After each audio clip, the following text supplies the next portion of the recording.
Hello, everyone. Welcome to the News Browse News broadcast. CBS News reports that Mexican President Claudia Sheinbaum announced the Mexican military was unaware of the presence of U.S. agents who died in a car accident following an anti-drug operation.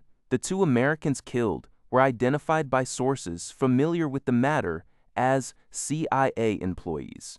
Sheinbaum stated the federal government is investigating a potential violation of national security laws, emphasizing that foreign participation in such operations shouldn't be taken lightly by Mexicans. The incident occurred in Chihuahua during a raid on a clandestine drug lab where two Mexican officers also died. U.S. Ambassador Ronald Johnson offered condolences but few details, noting the risks faced by Mexican and U.S. officials. On-the-ground cooperation between U.S. and Mexican forces is politically sensitive, and Sheinbaum has publicly opposed it, favoring intelligence sharing instead. Al Jazeera reports that Ukraine has restarted the flow of Russian oil to Europe through the war-damaged Druzhba pipeline, a move that has unblocked a crucial €90 billion Alzur 106-6 through loan from the European Union for Kyiv. Following the resumption of oil deliveries to Hungary and Slovakia, Hungary lifted its months-long veto, paving the way for the EU's 27 member states to formally approve the financial aid by Thursday. The pipeline, damaged by Russian attacks in late January, had been a point of contention, with Hungary and Slovakia accusing Ukraine of delaying repairs. This development comes after Hungary's outgoing Prime Minister Viktor Orban, who had maintained cordial ties with Russia, lost the recent parliamentary election. The incoming leader, Peter Magyar, has pledged not to block the EU funds for Ukraine, providing a much-needed financial lifeline as the country continues its costly pushback against Moscow's invasion and as U.S. support diminishes. Alongside the loan, EU countries are also poised to approve a 20th round of sanctions targeting Russia's energy, banking, and trade sectors, which had also been stalled by Hungary and Slovakia. According to NBC News, an advocacy group claims the Trump administration is considering sending approximately 1,100 Afghan allies who were promised resettlement in the U.S. for their support against the Taliban to the Democratic Republic of Congo instead. These Afghans, including former special forces and interpreters, are currently at a U.S. military base in Qatar and have largely passed security screenings. Advocates like Sean Van Diver of Afghan Avac argue that sending them to the DRC, a country ravaged by humanitarian crises and armed conflict with no ties to Afghanistan, is a false choice designed to pressure them into returning to a Taliban-ruled Afghanistan, where they face persecution or death. The State Department acknowledges seeking voluntary resettlement options in third countries, stating it provides safety while upholding U.S. security, but declined further details.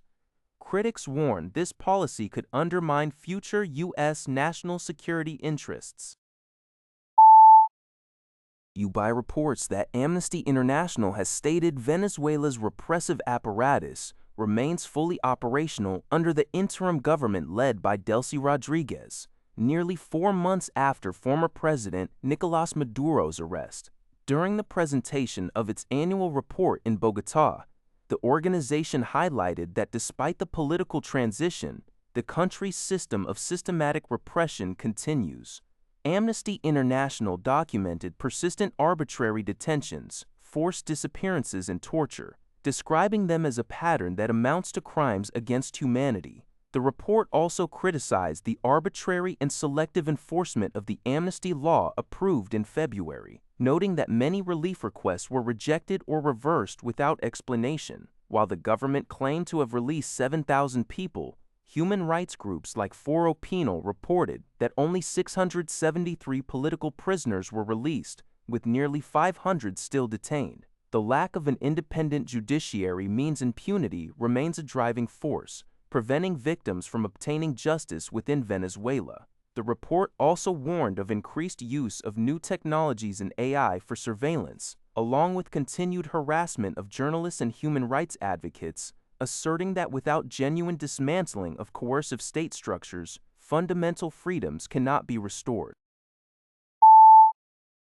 Paraguay has rejected 9 of the first 25 migrants the United States planned to send there under a new, controversial bilateral agreement. According to UPI, Foreign Minister Rubén Ramirez Lescano stated the rejections were due to unmet documentation requirements, emphasizing Paraguay's sovereign right to accept or deny individuals after security assessments. U.S. Chargé d'Affaires Robert Alter clarified that the migrants have no pending asylum claims, and the program aims for safe and orderly returns. The agreement, which has also involved Costa Rica and El Salvador, allows the U.S. to send migrants to countries where they may not have direct ties. Opposition senators in Paraguay, including Rafael Filizola and Oscar Salomón, have criticized the lack of transparency and congressional approval for the arrangement, raising concerns about the migrants' identities and nationalities. The U.S. reportedly spent $40 million to deport about 300 migrants to third countries under similar programs, with the International Organization for Migration covering costs for accommodation, food, and onward transfers. That's all for this video. Thank you for watching. See you in the next video.